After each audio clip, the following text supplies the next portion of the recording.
Platemark is a podcast about prints and the printmaking ecosystem. In every episode, we'll hear from folks who occupy various roles in that ecosystem. I'm your host, Anne Schaefer. I work to promote prints and printmaking through this pod, organizing fine art print fairs across the country, and also by organizing exhibitions, albeit intermittently.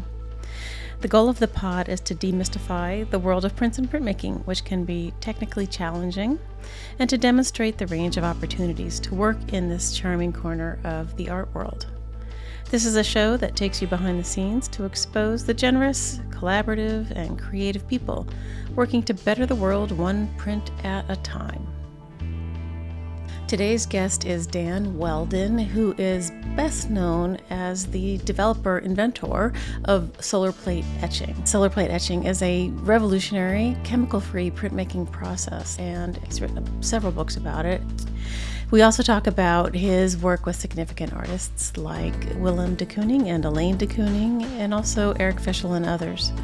We talk about creative struggles, preferences for classical music, and we even get a video tour of his handmade house, which is full of interesting things, including a piece of his hip bone. You got that right. He's a delight to talk to. He's a legend in the field, and I think you'll enjoy him. All right, housekeeping. I identify as a cishet white woman, and I use the pronouns she, her. I record Platemark in Baltimore, Maryland, the land of the Piscataway Conoway people. Images Dan and I talk about are in the show notes over at platemarkpodcast.com. You can also hit the support and donate button over there and help me keep the lights on. And also you should hit the listener survey and let me know what you think about the pod. Help me figure out where to take the pod next. All right, let's get rolling. Dan, it's so great to see you. Thank you for coming on Platemark. Well, thank you, Anne. It's great to be here. Yeah, you've been on my list, and we finally circled around and got time to do this. So I'm thrilled that you're here, and there's lots to talk about. But can you introduce yourself for everybody? Okay, my name is Dan Welden. I live in Sag Harbor. I'm a printmaker, painter. I write a little bit. I discover many things, and I feel guilty. Okay, that's a dangler.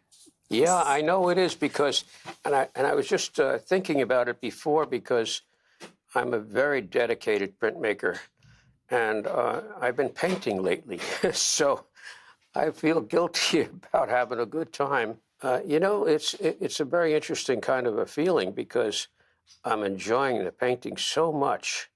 I've always enjoyed everything creatively, but now that I'm painting, there's some sort of a guilt, shouldn't I be making prints? And so, but I can't right now. I just have to paint. Oh, hey, you do you, as they say. Yeah. But it's kind of interesting because a lot of the printmakers that I've talked to, a lot of the artists who make prints, talk about the canvas feeling so too direct and too, I don't know what to do. Like there's a real sort of aversion to it, and you embrace it all.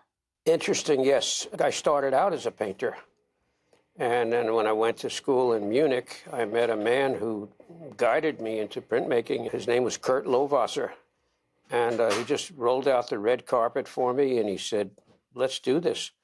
And so I got into using stone lithography. And it was all, there's the history after that. Yes, I did read somewhere that you had started with stone lithography, which still seems like a mystery and magic to me, but I won't make you run through it for me.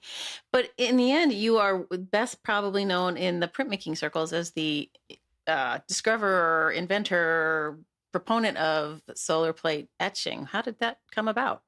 Through him, through Kurt Lohwasser.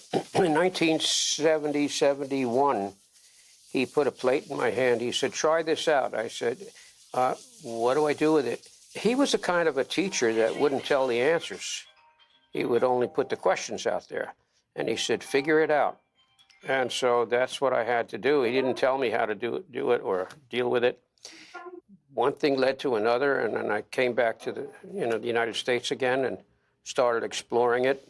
It took a while to get it really going, and then I got a grant through New York State Council on the Arts, and they put up some money $8,700 to be exact. And that was back in the 80s, and that was a lot of money. And so I started developing it more and more. And I had a great time with it. But I only did it for myself. I never did it with other people, other artists in mind.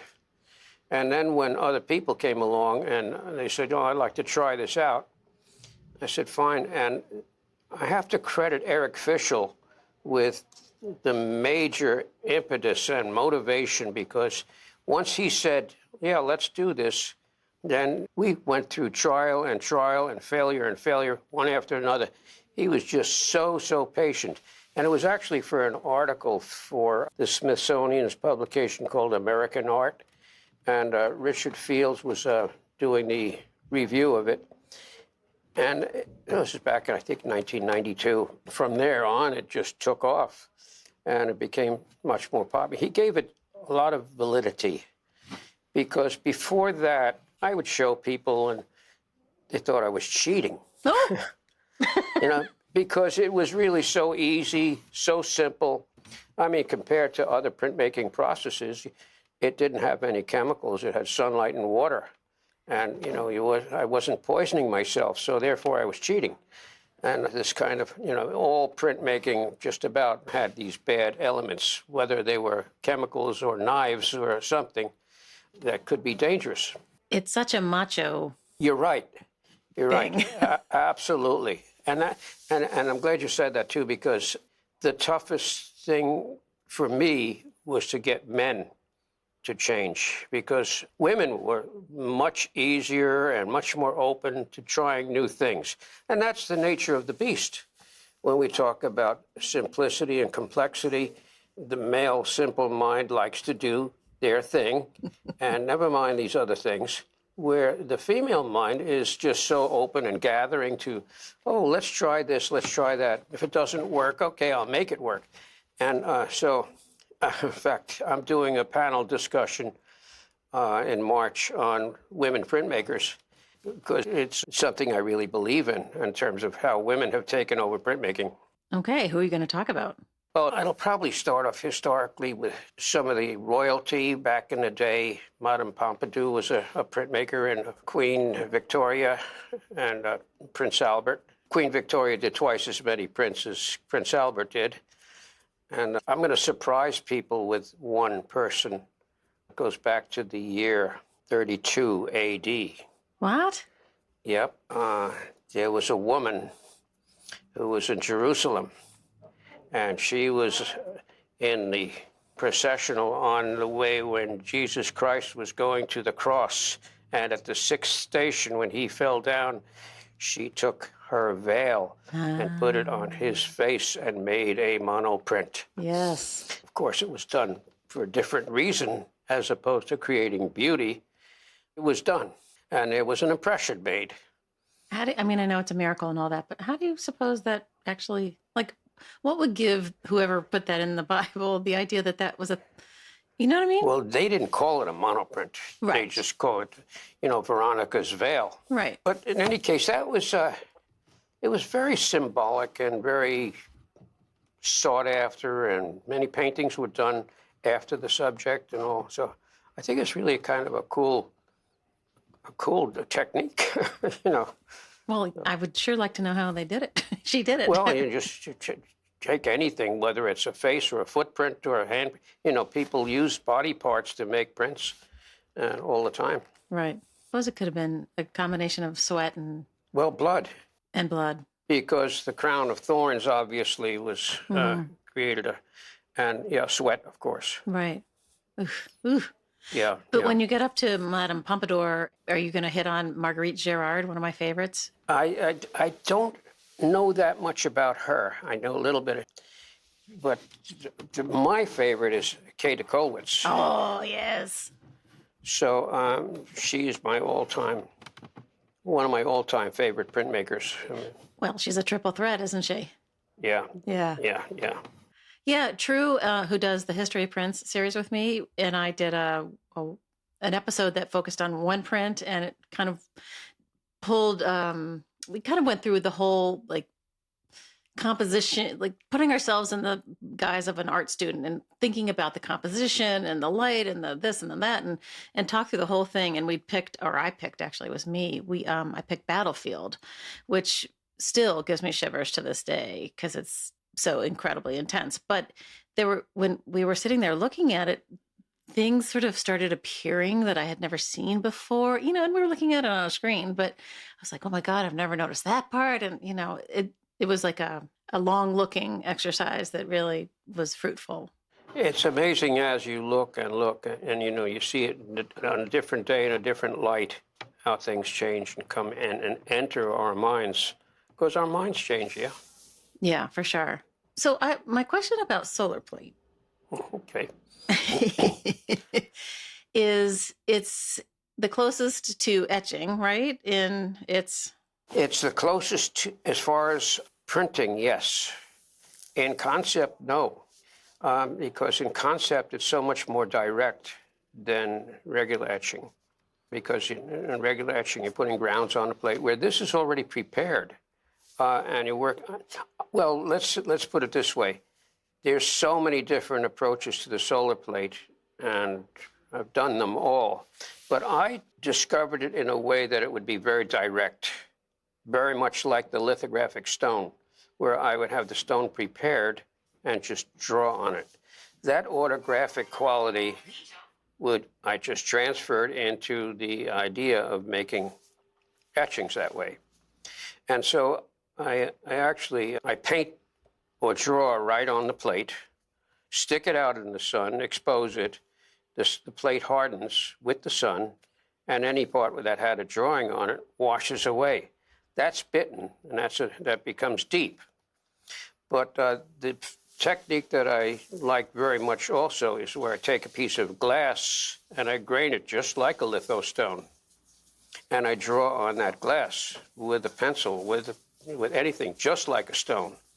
And the surface being identical to the stone, it's just so similar. When I was a student, before I went to Germany, I did etching, but I didn't, and I loved making the plates, but I was never happy with the work at the end. What? The plate making part I loved, and the printing I liked, and the result I couldn't stand.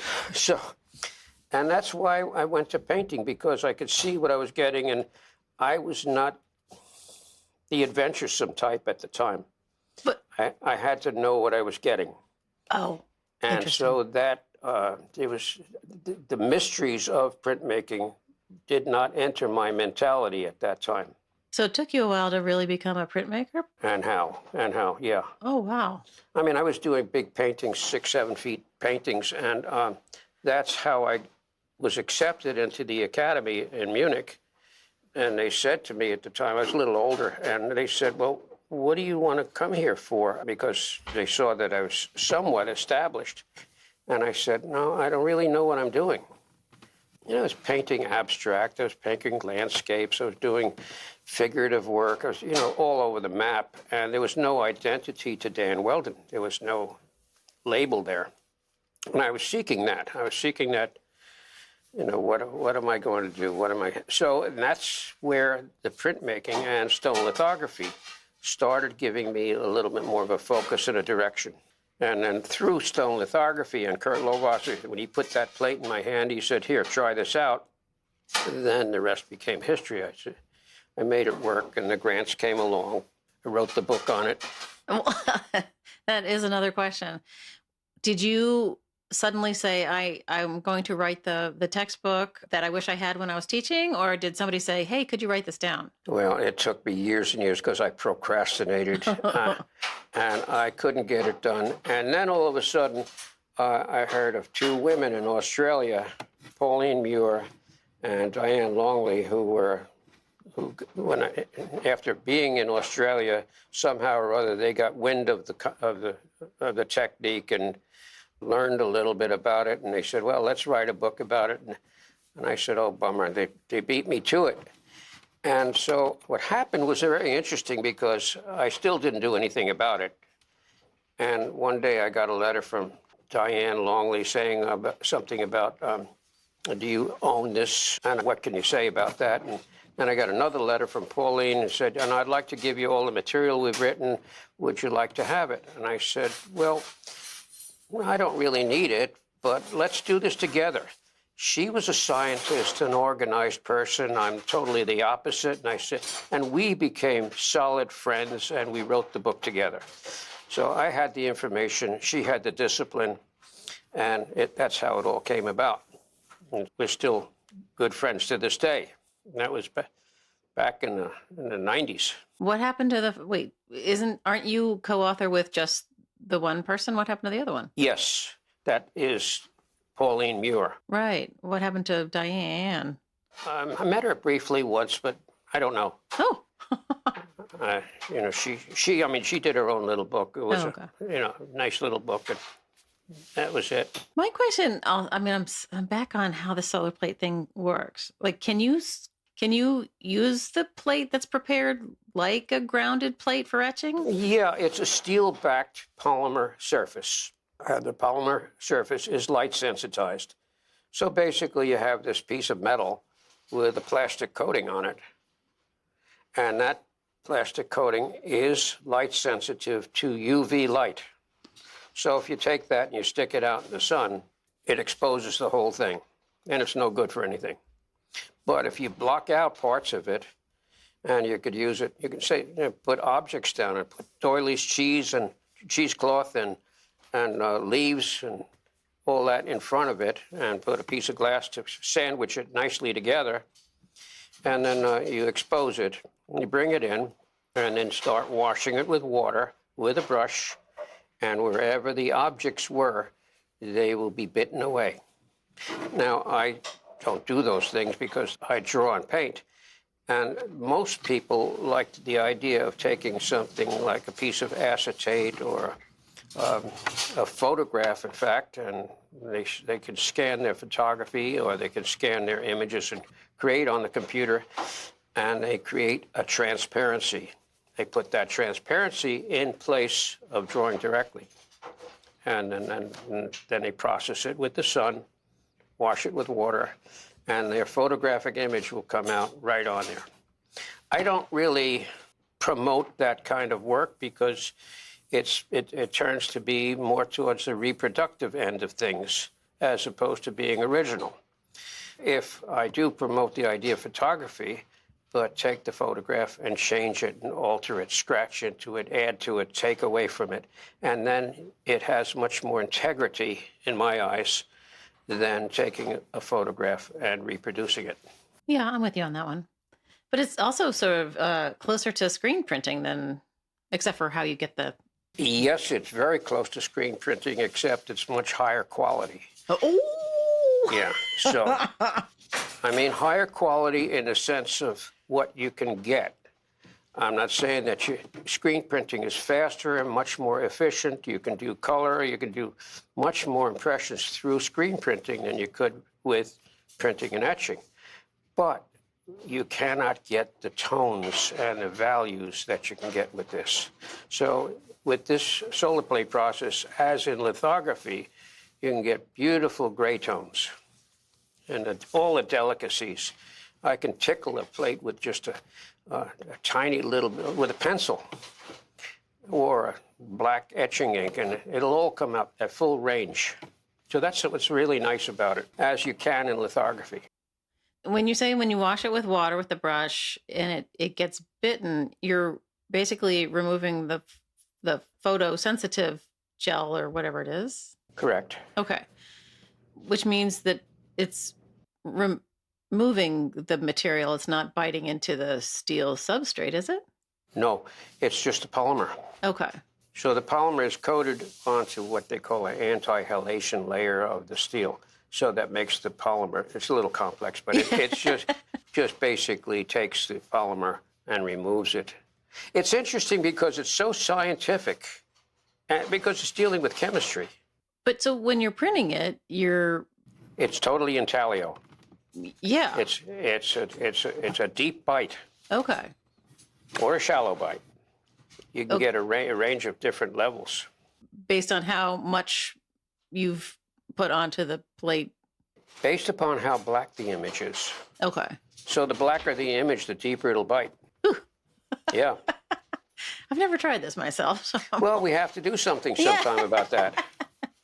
I did quite a few workshops in the Baltimore area at one time. Well, there's a studio here, the Sol Studio. Soledad Salome has a. Yeah, she was one of my students. Yep. Well, there you go. Yeah. So yep. there are people doing it here. Yeah. Wonderful. Yep. Mm-hmm. Yeah.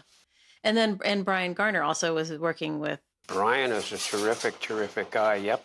Brian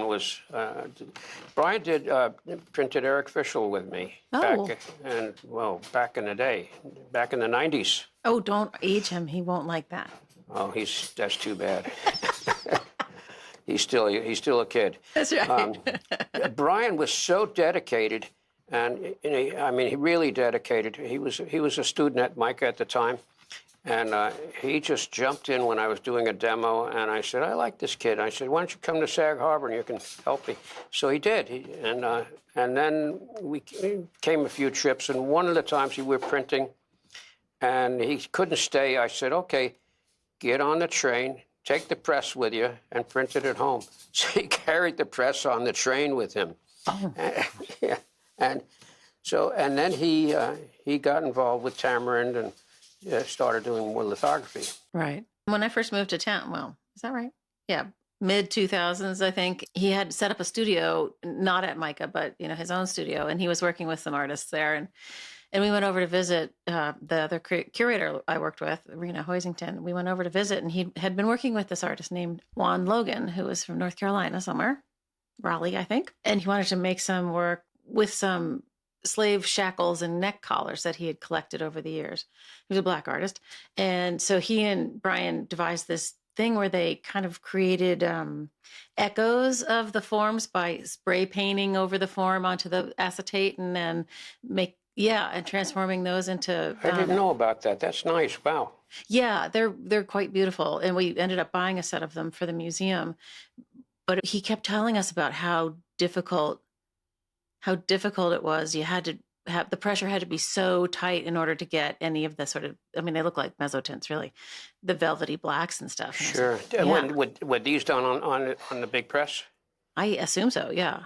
Did you see a studio with the big Dufa press in there? Yeah. That was my press. Oh. Yeah. I got that from Deli Sacciolato. Who's that? Deli Sacciolato and Donald Saff wrote the book Printmaking, black and white, and it was the best textbook on printmaking ever came out. Really, really a great book. And Deli was in New York, and they both worked at Graphic Studio, and basically they did a great job. I used that as my text when I was teaching at the University at Stony Brook. Yeah, Brian's story about the pressure was really fascinating to me. But the prints that came out of it was just beautiful. Brian's a great printmaker. Yeah, he is. So you're mentioning that his press, Brian's press, was your press. Always, it makes me think of this project I want to do that I haven't started, which is to write a book, basically, or maybe do an online directory that traces the provenance of every press that has historic whatever, more than one owner, because they've always been somewhere really cool. Mm-hmm. Yeah, like you have whose press? Stanley William Hayter. Yeah. Uh-huh. How'd you get that? It was in New York at the Manhattan Graphic Center. And they offered it to me because they couldn't use it. The wheel that turns the press was large enough to open up the Panama Canal. It was so big and so cumbersome that they couldn't use it. So Perry Tymerson and I actually had I took a trip to Pittsburgh and picked up a press there and two presses in Allentown, and on my way back through New York, Perry and I picked up the big one from Manhattan Graphic Center, loaded it up into the truck rather, and brought it back to Sag Harbor. And then basically restored it, got it back into shape. It was shown on exhibition at Syracuse when they had the Bill Hader show there. Did you see that show by chance? I didn't, but I have the Dominic sent me the catalog, which was very nice, the curator. Yeah. I hadn't seen it either, so yeah. Yeah, no, we are both on the sort of driving committee of the Atelier 17 project, which is an effort to help spread the word and encourage new research and exhibitions celebrating the centennial of the Atelier, which was formed in 1927. So that's when it was formed. Yeah. Yeah, so we have this. Dominic and I are both on the board with Christina Weil, who's the driving force as usual. Yes. Yeah. I met Christina about a year and a half ago or so. She came to lecture on her book. Oh, great. And it was interesting because we went out with Helen Harrison and out to dinner afterwards at the tavern where Pollock would visit frequently. And Christina and I were sitting together, and she said, Dan, don't turn around. But Bill and Hillary just walked in. Oh. And I said to her, Bill and Hillary who? And it was interesting because this little tavern, you would never expect the Clintons to walk into this place. But there I turned around, of course, and after a little bit and saw them, and I said, it's really them. And it was so interesting because I had to go to the bathroom, and I went, and the Secret Service guy came in with me, and I didn't know if he had to go or if he was checking me out, because here we are. And so I started talking with him. I said, so what's it like working with them? He said, oh, they're really terrific. They're really wonderful people. I've been working with Bill since he was president and everything. And fine. And then I went out, came back to the table. And then Bill went up to the bathroom, and it took him about 20 minutes to get back because everybody was stopping him and photo. And so what was interesting, he came back. I said, okay, there's my signal. I can say hello to him. And I got up, and I started talking with him, and he put his hand on my shoulder for 7 minutes, and he held his, and he was talking, and everybody else gathered around at the time. I felt the energy of this man, and it was so beautiful. And then I felt kind of bad that Hillary was sitting there, and I went over to Hillary, and I said, oh, I love you, Hillary. And she said, oh, and then Bill came around. We got a picture. Helen Harrison took a picture of the three of us, and I was so starstruck. So anyway, that was a cool thing. And Christina pointed it out to me. That's nice. I lived in D.C. when Clinton was president, and I was working at the National Gallery. And I only saw him, I think, once physically in person, and he was running on the mall with his large coterie of people. But he, in fact, had one of those auras of charisma, oozed it. Yeah. Even from 100, feet. It was incredible. The only other person I've ever seen in person that I felt like had that same thing was John Kennedy Jr. Wow. Young Kennedy. Yeah. I saw him on the street in New York one time, and I was like, ooh. Wow. Yeah. Same thing. It's crazy. Cool. Yeah. Yeah. I don't know how you get that. Yeah. Well, it's something. Yeah, it sure is. Before we started rolling, you also told me that you knew Hayter socially. Yeah. Well, it started out through his, probably an exhibit or something, and then he had an exhibition on Long Island here at Elaine Benson Gallery. And then Elaine invited me to go to the Kooning retrospective at the Pompidou Center.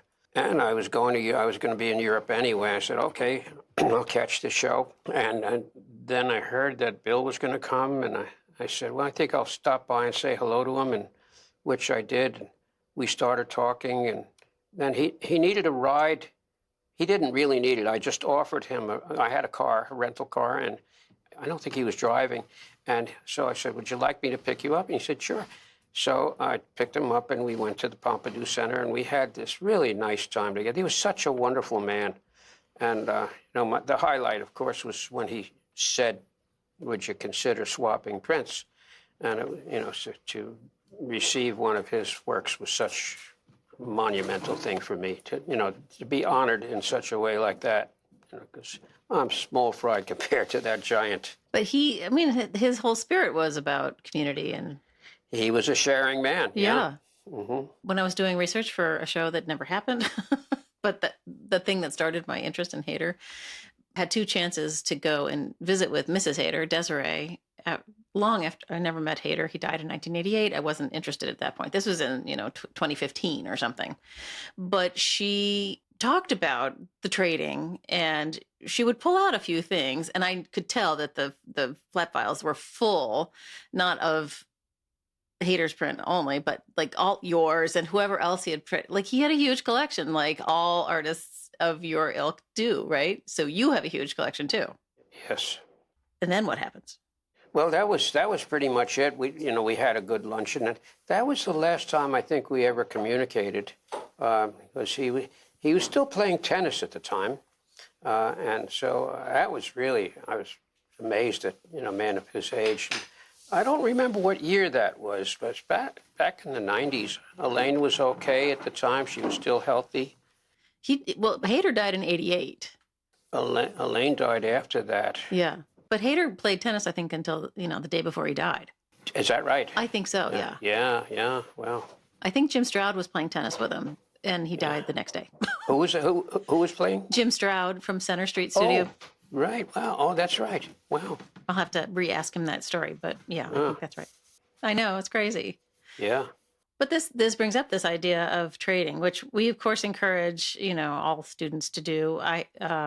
My friend True does a little portfolio with the class, and so everybody in the class gets one of everybody's thing, which I think is a brilliant plan, of course. And it's, it's an intro class. It's your first portfolio, which is fantastic.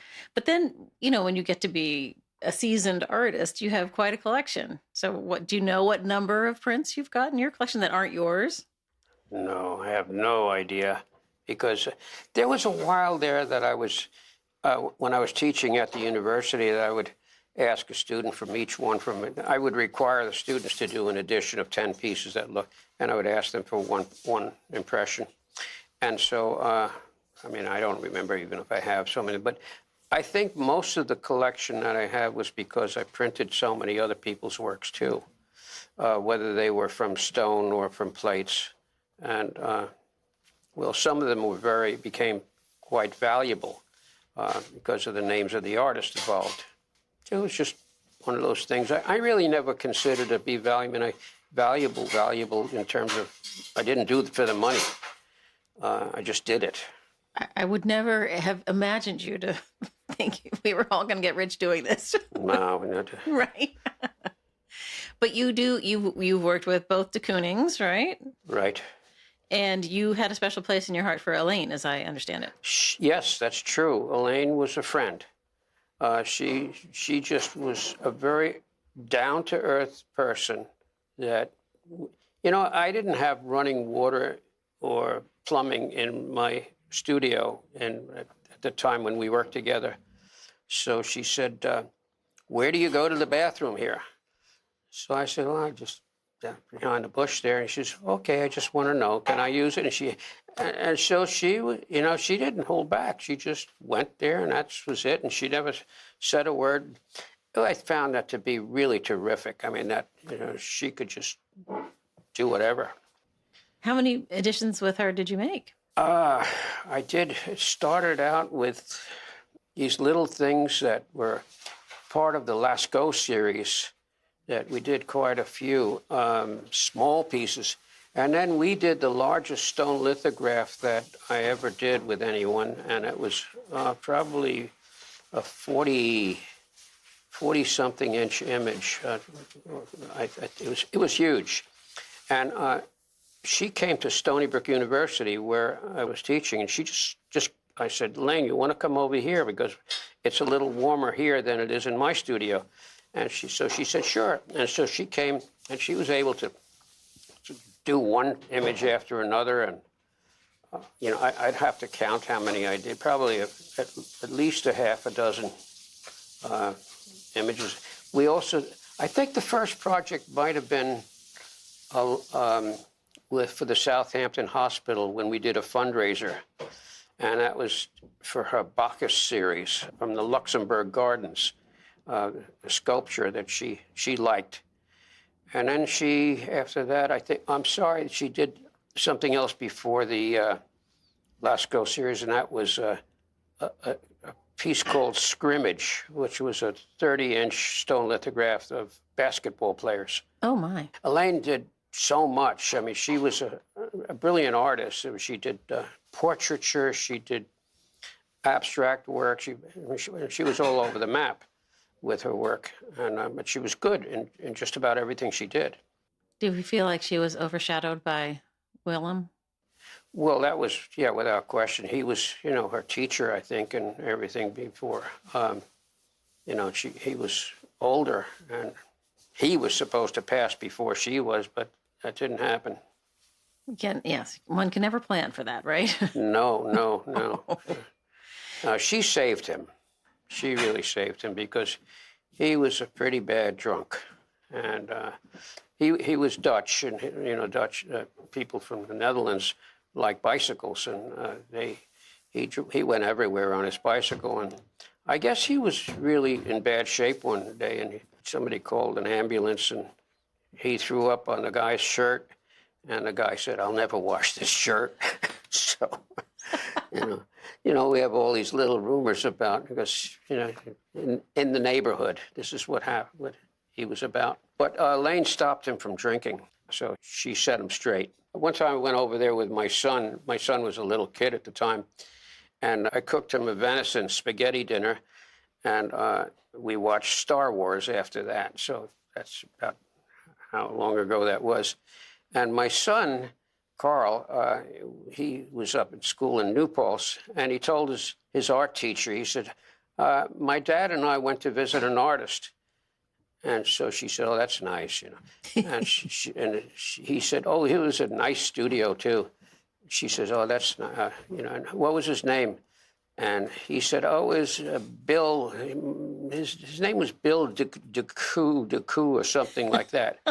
And so she said, "You don't mean Willem de Kooning?" He said, yeah, that's it." And she almost fell over, of course, when this little kid told her that. So it was nice that she knew of him. Yeah, sure. Yeah. But he was a great man. He was a fantastic man. I try to use him as an example when I'm teaching students about how they feel many times about insecurity and what we're doing as artists, because we question ourselves. We question what we're doing. Is it good enough? That kind of thing. And one time he was doing a drawing while I was present with him on a lithographic stone. And he didn't look at me or anything. He sort of spoke to himself, and I was behind him. And he said, "What do you think? Do you think that's enough?" And my teacher hat went on, and I said, "Well, I think you could probably add a little bit more." And he looked at it, and he says, "Yeah, you're right." And he added something. So I say this to my students. I said, "Look, here's a giant of a man who is at the top of, the ladder in terms of any artist in the whole world. His painting just brought $20 million more than any other artist alive.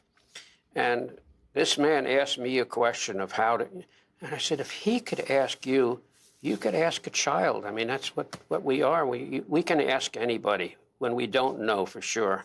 Sure. And so it helps, I think, to instill a little bit more confidence with the student, that doesn't know where they're going.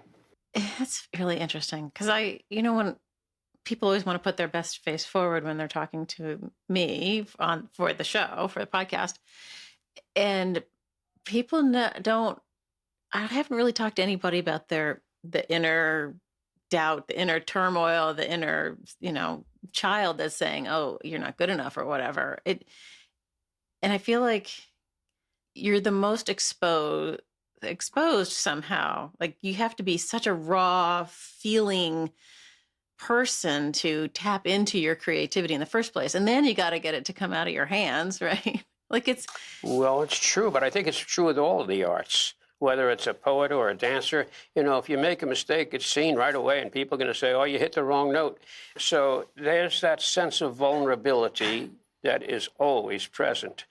The nice thing about the visual artist is you're not necessarily there to hear people's comments. So when you're in a show and somebody says something, but we get the critics after the fact, after it's done, and they'll comment on how they like or don't like it. I read, as I was reading up on you recently, that you are very interested in music, particularly classical music. Which Absolutely, my passion. Yes, I'm also a fan of. And I agree with you about this idea of music being the ultimate in its ability to elicit emotion. Music is a generative process, and I am the Bacchus that creates the wine, that presses the wine that makes mankind spiritually drunk. And that was a quote by Beethoven. Nice. And so I love Beethoven. I mean, he's king. But I like other people too. I like Schubert and Brahms, and I like Ravel. Just most classical artists. I get tired of some pieces an awful lot, and I won't. I'm tired of Vivaldi. I'm tired of the Nutcracker Suite, and I just, certain pieces that. Sure, me too. Swan Lake, yeah. Well, yeah. Did you dance? I did a little dancing, but I wouldn't say that. But I did play in an orchestra all the way into college, briefly in college. What did you play? I'm an oboist. Really? Yes. Wow. But I haven't played in years, so. You know what they say about oboists? Oh, no. What? They're the most obsessive. Oh. Because with making the reeds and everything like that, what other musician does what the oboist does, right? And they also have to lead the tuning. I don't know if people have ever noticed, but if you're listening to an orchestra, when they tune, everybody tunes, It's all based on the A produced by the oboist. The pressure is so bad. Wow. You want that thing to come out clear and you're like, ah! Yeah. Do you still play? No, I don't. I'm not a perfectionist in that way. Maybe that's why I gave it up. Well, it's what I heard. I never really knew that. That's what they told me. I had a violinist here for dinner last night, along with an art critic. And so it was interesting hearing the conversation, the exchanges between the two. Nice. Yeah. Recently, I've been dragging my husband to the PS. Now that our kids are up and out of the house and I'm not shuttling people back and forth to school, et cetera, and practices, and I've been dragging him to the orchestra here. And he didn't grow up with classical music like we did in our house because my brothers played, brass and the whole 9 yards. And so I dragged him to see, they were doing the Planets, Holst, the other day. Oh, it was hair raising. I had goosebumps all the way up and down my Oh, wow. Good. Did he like Jupiter? He loved it. Yeah. And I have to say, I didn't really... when something's right in your backyard, you don't think, well, they must be a world-class orchestra. Well, Baltimore's a world-class orchestra. Yeah. And their brass section is incredible. God, those guys are good. Wow. Yeah, so good and fun. I'm fascinated by you because you are obviously a creative soul. I sometimes think the printers and the artists sometimes they can fall into two very different camps. The printers who are, I don't have that creative push to make work of my own all the time. But I'm happy to be in the creative space, and the artist who does. But you interweave both of those things. Yes. Yeah. I made a very conscious decision when I came back into the United States and I started back with stone lithography, and I said I could get swallowed up in this because nobody knows how to do it. And it's not that nobody, but I never knew anybody that did it. And so I started doing it, and I said, well, I'm going to promise myself to always do one work of my own in between anybody else's works. Oh. And I maintained that since 1971. And to this date, now I've done quite a bit of art. It's sort of stayed visible as much as possible. Just had my 104th solo show, and it's going on. It's not stopping. That's kind of incredible. Well, a lot of them were junky shows. I didn't put them all down. I had a solo show in my barber shop when I was a kid, but I didn't put that on the resume.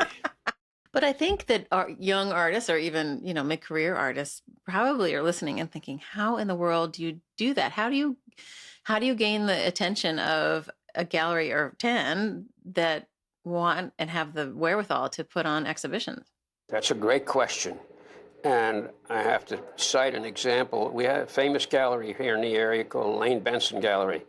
And when I approached her, I said, can I show my work with you? And she says, no, I don't think so. I said, well, I do something that nobody else does. She said, well, we don't deal with prints. We only deal with originals.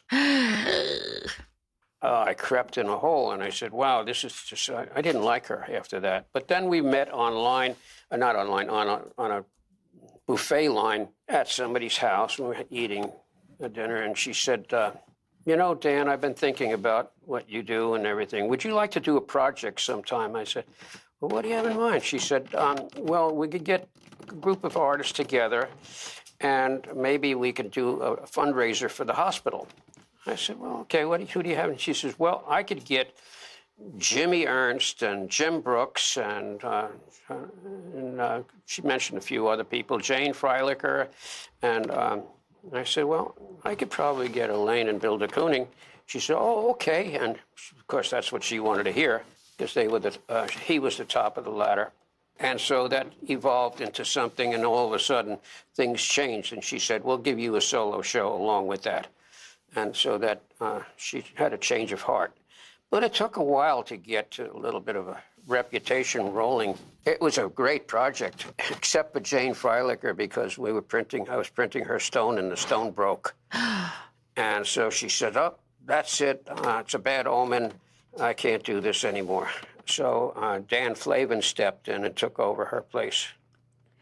She didn't say, let's pull a Rauschenberg accident and... No. She didn't have that kind of a adventuresome spirit, no. I feel like there's sort of a sweet spot when you live in a place where there are a lot of artists, and then there's also a lot of galleries, and there's people who want to put together a portfolio like that, and you know these people and they know those people, and it's a tough go if you're living out somewhere, you know, in the middle of the Poconos or something. That's very true. And before I came to Sag Harbor, I was living about an hour and a half from here in a cultural vacuum. There was nothing going on with art. Blue-collar community and people, you know, they just looked at, they liked the craft. They appreciated what I was doing with my hands. But as far as what the result was, they could care less. Huh. Unless I was doing something that they understood. If I was doing some pretty landscape or something like that, they would say, oh, that's, you know. But I was very disappointed coming from Europe, where I was selling a work every day. Oh. Enough to buy a Volkswagen van in cash. Whoa. You know, people in Europe, they respected the art. They respected the process. And then coming from there to come to Long Island in the middle of nowhere and not do anything, it was very disappointing. And then what happened was I started working with some artists. I actually started working with Robert Dash, who invited me to come to his studio. And one thing led to another, and we started working together. There's a little story behind that one, too, but I don't know if I should get into it or not. But You can elect to edit it out later if you wish. Okay, wish. then I'll tell you, because it's a fun story. I don't know if you know the name Robert Dash or not, but he was pretty well known in the community. He was a sort of a Jane Freilicher, Fairfield Porter kind of two-dimensional landscape painter. And so I was talking with him, and I was sitting in a chair, and he said, Dan, I'd like to photograph you. And I said, yeah. He said, nude. And as he did that, he flared his nostrils and, kind of looked down at me. And I said, yeah, all right. So he's now. And I said, all right. I started taking off my shoes. And he said, and I said, I don't think so. And he says, oh, go on. Just like, and I said, all right. So I continued taking my clothes off, and he paraded me around from room to room, and he was photographing me. There was one photograph. We went into his dining room, and I guess I sat up on his dining room table, and the sun was coming in. It was really a nice sort of sunset. It was a profile shot, And I said, that's a good shot. I just felt it. And so several weeks later, he called me, and after the film was developed, it took a while, right? And so he says, you know, you're right. You were right about that photograph, and I'd like to work with you. So I think that if I hadn't taken off my clothes, the whole things in the East End might not have happened. So sometimes it takes a little bit of a thing like that. So. Do you think he was saying to everybody that came to the house, you should take your clothes off because I want to take your picture?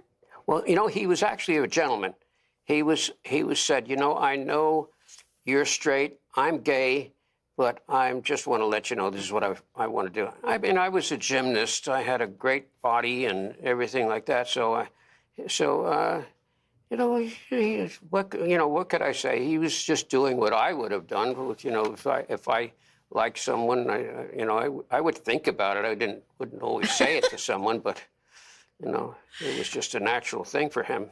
I suspect there's a kind of generational thing. I would never, in a bazillion years, say, "Gosh, you really have a nice physique." I mean, I would probably say, "Wow, you must work out," but I wouldn't say, "Hey, Dion, take off your clothes." Well, I was used to being approached many times. Okay. You know, being fair-haired, blue-eyed boy that you know, from high school, college on. I mean, just, you know, it just happened. I never went that direction, but it just, you know, I was sort of used to it. Some people were gentlemen about it, and some people were not. So, yeah. Wait, so we were talking. Wait, you started that story because you were going to tell me more about Dash. Oh, so we started working together, and he was doing stones, and he said, you know, I'd like to introduce you to a friend of mine. Maybe she'd like to do something too. And that was Elaine. So he introduced me to Elaine, and Elaine and I got to know each other. And one day Elaine said, would you like to work with Bill? Sure. So that was it. But, you know, it wasn't that he was just, I mean, I had worked with Rauschenberg and Johns and Motherwell and printed Jim Dine. I mean, people like that before, but I really didn't. I was a printer at ULAE. I was not a master printer. I didn't have anything to say. I just did what I was told. So it wasn't the same idea as collaborating with someone and say, let's do this, let's do that. So it became a whole other status, so to say, to be on my own with these giants. Some of them were really great to work with, and some of the people weren't. Well, actually, everybody was great to work with in the creative sense. The mishap that Jane Freilicher experienced was one of those things that, you know, could happen to anyone. Yeah. As it did with Rauschenberg and Blackburn. Yeah. Yeah, exactly. How long were you at ULAE? I was just there under a year. Oh, wow. And it was in 1972. Okay. And it was wonderful, really wonderful, being served breakfast every morning, watching Rauschenberg drink his Jack Daniels. And it was a real learning experience, a great honor to work with them, Rauschenberg especially, and Motherwell too. He was a beautiful man. Jasper was not as friendly. His, you know, he just didn't have what the other people did for me. Right. Well, yeah. I mean, personality. I think that's why people print around, right? Like you find somebody you really get along with personally, and then the work is magic. Yeah, and not everybody gets along with everybody. And sometimes people have attitudes. Sid Solomon was one of those people that he had just finished making a film, and I think his ego was way up there. And by the time I got to him, he was very dictatorial about what he wanted. And so I brought, you know, I had to carry these stones to them. I mean, just big stones, and you know, I was young and strong, and a good-sized stone would be, you know, over 100 pounds. And I'd bring it there, and they would work on it, and I'd bring it back to my studio, because at the time I wasn't living in that area, so it was a little too far to for them to travel. Sid Solomon did this really incredibly beautiful black gestural touche drawing on the stone, and I said, "Wow, that's nice." And he said, "Print it in yellow." I said, "Gee, it's really beautiful in black." And he said, "Just do what I said." And I said, "Okay." And so I brought the stone home. And of course, when you're doing lithography, you always proof it in black first to see what it has, and it gives you the information. So I did it in black, and then I printed it in yellow as he requested. And I brought it out to him, showed it to him. And he said, "Uh-huh." I said, "You know, I hope you don't mind, but I have this other print that I had to do anyway, and just to see." And I said, "Well, I'll show it to you." And it was in black, and he looked at it, and he says, "Wow, printed in black." So it was interesting that he changed his whole attitude once he was able to see and not imagine. And so it was really great. We worked after that together, and he had a different sense about himself. Huh. Interesting. People are funny. I did want to ask you what your plans are for your own work, and also for the work you've accumulated from other artists. Well, my own work is just continuously going on and on. I have a series of work that I've been very dedicated to. That this was sort of interesting because I was asked to go into this estate that was falling apart, and raccoons when the roof was caving in, and can you see what you can recover out of this? And I went. It was an old art colony, and there were broken picture frames and paper and stuff. And I found some things in this estate that were valuable. I found some vintage photographs and some drawings. Nothing terribly valuable. In between things, I found a Rembrandt etching. Oh. And that was sort of cool. And I put all these things aside, and that I found an old press and a trailer and all kinds of concrete blocks and things that I like building. And so I would scrounge up these things for myself. One of the things that I saw was a pile of zinc plates. And it was about 2-3 inches thick, and they were big. They were 30 inches. And they were put together with brown paper in between.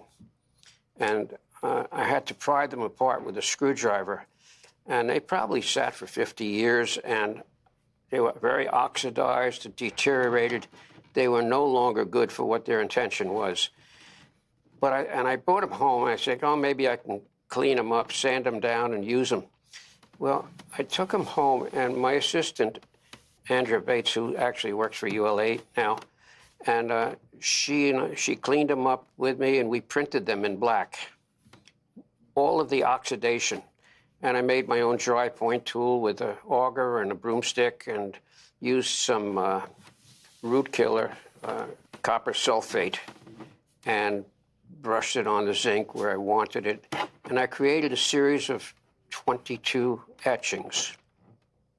I'll have to show you the photograph sometime. I saw some online, actually. Oh, okay. So Yeah. The 22 black and white etchings, I applied for a Paula Krasner grant with them, and I got it. And it just couldn't have been better timing, because it happened right when COVID came out. Because there, all of a sudden, I had $30,000 that I could live from. And so I had these black and white etchings, and then I was going to work with color on top of them.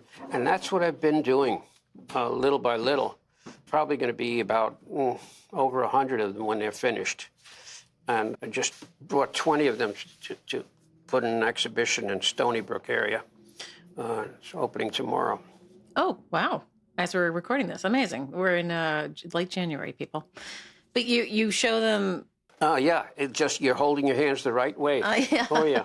Oh, yeah. See if you can Here's show the it. photograph. Oh, look, here's a photograph. Oh, yeah, sure. You might have to put it closer to the camera. How Perfect. does this? Thank you. Oh, that's Does that cool. work? Does Yeah. that work? So, yeah, you held your hands exactly right, because once they are pried apart, they were mirror images. They were like Rorschach of each other.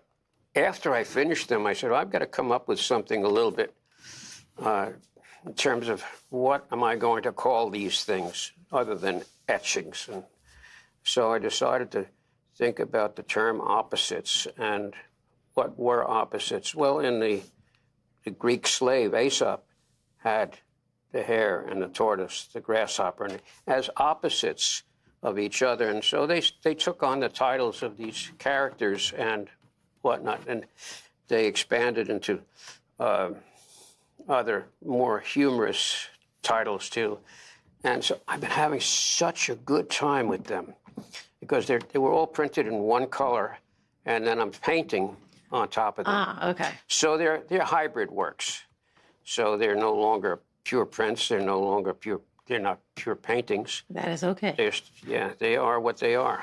But it's cool too, because whatever was in the zinc that's gotten inked up and printed is mixing with whatever you're putting on top. But also the plate itself was etched by nature and time. Exactly. Yeah. So it's a collaboration between you and nature. Absolutely. Yeah. You hit it. You hit it right on the nose. That's good. I love it. Yeah. I don't know if you know Charlie Riley. No. Charlie Riley was the director of the Nassau County Museum. He wrote a beautiful, beautiful article on it, on that process and how it was evolved. I'll send it to you if you like. Yeah, thank you. Yeah, no, I think they're interesting, and I like the presentation of them mirroring each other, because it's almost like you're there for the prying open of this secret that's been, accumulating for so long. Oh, yeah, I like that word. I like what you just said, the secret. Yeah. That's the curator in me, Dan. That's good. Yeah, secrets and mysteries are nice. Yeah, exactly. I also wanted to, before I let you go, because we're over an hour now, I can't believe it. You built your own house. I did. And I've seen some pictures. I watched a video of you showing people around, and I just thought, this is so like Wharton Esherick's house. Have you ever been to his home? I've heard it. No, I have not. It's sort of Chadds Ford-ish, Pennsylvania. Uh-huh. And he also was a printmaker, but also a furniture maker. And his house it's tiny. It's like a little hobbit house, but everything woodworky is him, and it all fits together like a shipwright. Everything has its place, and your house reminds me of it. It's really beautiful. I love it. Would you like a little tour? Oh, sure. Because I can do this pretty easily, I think. I just have to. I'll show you a few little things. It's a post and beam construction. And I started it, 1993, and it took 6 years to get finished. And post and beam consistent. Well, you'll see the ceiling as we're. But in the center of the house is, if you can see this or not. Can you see this? Oh yeah. Okay, there's a heart. It's carved, and so there's that heart there. Nice. And, let's see. Else we can see the sunlight's coming in here. Here's another little highlight. Here is something I built myself. This is it's a chandelier that goes all the way up to the ceiling. Oh wow! The ceiling's 30 feet tall, and I found these rings in the woods because they could come from wagon wheels. Oh, okay. And it's a hand-blown glass. Oh. And it's not electrified. It's all candle lit. Wait, how do you light it? Well, that's a good question, because up above there is, I don't know if you could see what you can see.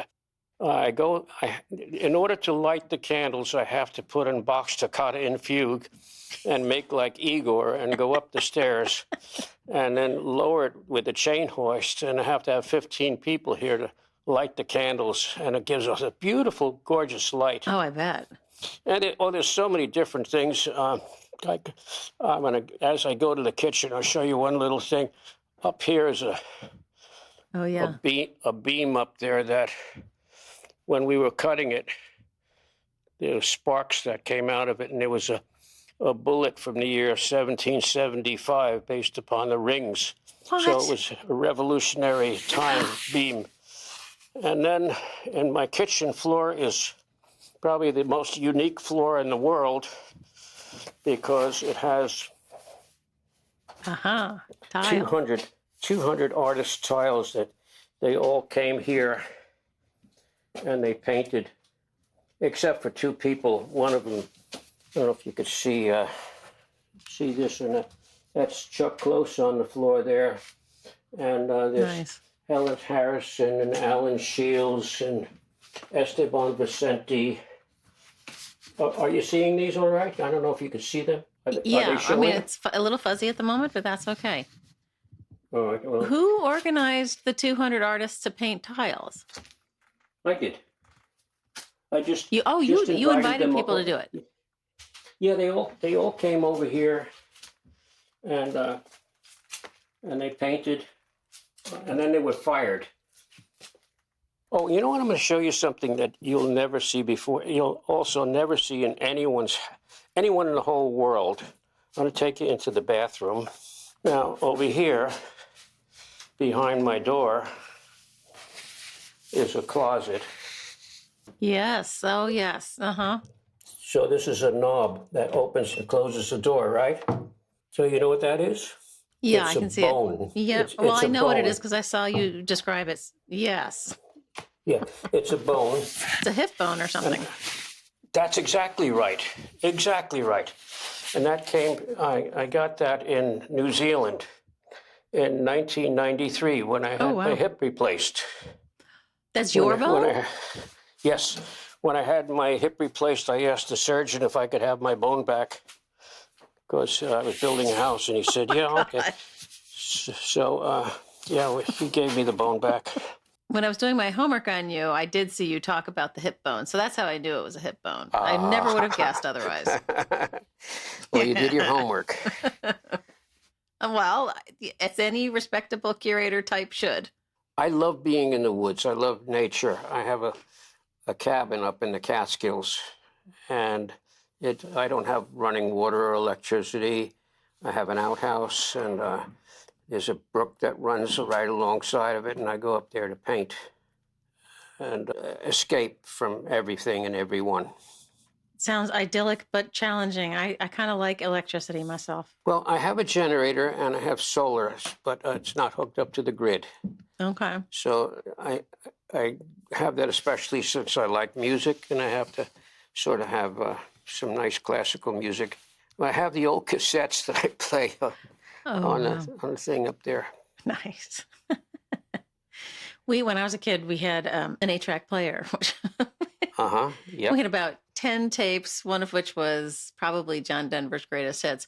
But there were, I think, probably 3/4 of them were symphonies. Mahler 1, Sibelius 2, Dvorak 9, and probably Finlandia. Yeah, you remember them all. Yeah. Well, those are my favorites still. Oh, good. Yeah, they imprinted on your brain as there's some age where music kind of formulates in your brain, and for me, those childhood symphonies that we heard all the time they're in there. And you still like them.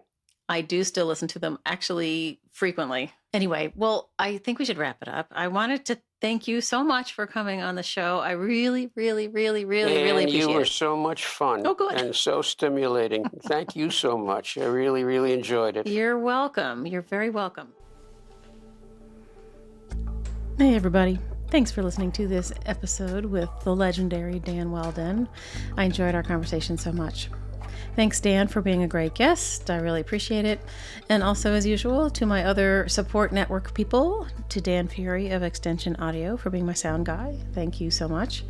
To Uncle Michael Diamond for the use of his original music. And also to Skip Barnhart and Lee Turner, who sent me sounds from their studios for the soundscape at the top and bottom of each episode. images that Dan and I talked about are over on the website, platemarkpodcast.com, and you know the rest. Over there is also a support and donate button. You can help me keep the lights on. And also there's a new listener survey. Why don't you click that, take it, and let me know what you think. Is that it? I think that might be it. We'll see you next time.